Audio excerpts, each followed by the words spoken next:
Hey everybody, for this particular insight, I thought I'd add a video to kind of explain a little bit of what was in the written part of the submission. And I don't want to regurgitate or repeat too much of what was in there, but to do that a little bit, I have had the opportunity. I've been very fortunate in my career to be a part of probably hundreds of communications campaigns over the course of nearly 20 years. When I started, we were still delivering beta tapes to TV stations, but if you can believe it, that was only back in 2003.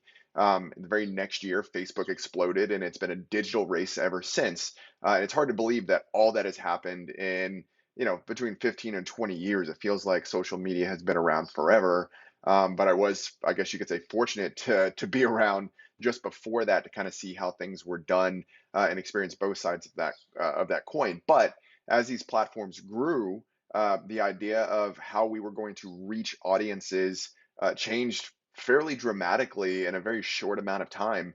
I personally, professionally, have always approached strategic communications campaigns with some foundational beliefs, including you must clearly identify your key audiences and how to reach them, regardless of the methods that you're reaching them. It's always been clear that you have to understand who they are, which leads to understanding how you're going to communicate with them and deliver the messages that you need to deliver.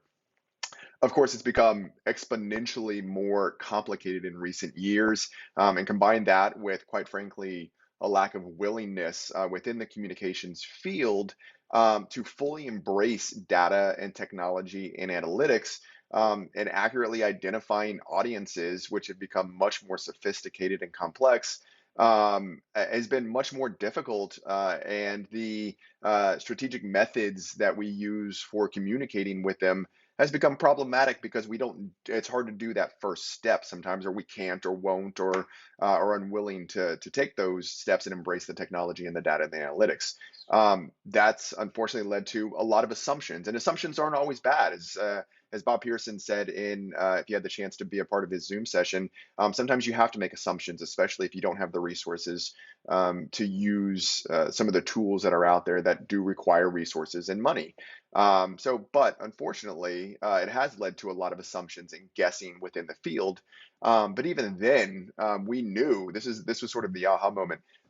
We knew we were trying to identify the influencers. We knew we were trying to identify the people that could help us spread that message, which would later become the 1-9-90 model. We were doing it without even knowing we were doing it, which it hamstrung us quite a bit. Not having the structure around what you're doing really prohibits you from doing it effectively sometimes. And again, that was my aha moment throughout the evolution of my career. I just organically came to understand some of these principles, like you need influencers. And then we were taking part in the 1-9-90 model. So whether I was promoting theme park rides, or shows to global audiences, or promoting destinations, or trying to protect the reputation and brands that I represented, I had to rely on others to help tell the stories. And again, there wasn't structure to it, but we knew we had the idea, and we just didn't know what it was called. So we were, if you want to call it, a crude version of the 1-9-90 model. Now, in all fairness, I can't be too hard on my teams and myself. A lot of this was the pre-storytizing. So the 1-9-90 model wasn't necessarily out there, but we were doing it and having.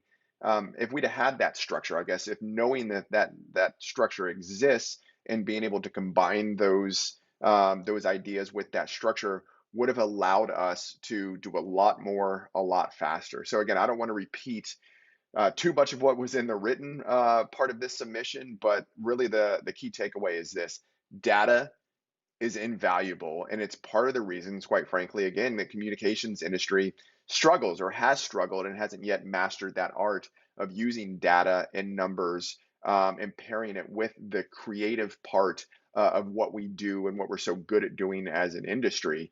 When we combine those two areas, that's when we really drive the value and the ROI for the brands and the companies that we represent. And again, we don't have to dive in head first. We can start small. And again, just simply having the structure and know it exists and knowing that it exists and trying to implement it, even when you have to make some assumptions, that's the right way to start. And again, that was my aha moment, and that's what I wanted to share with everybody.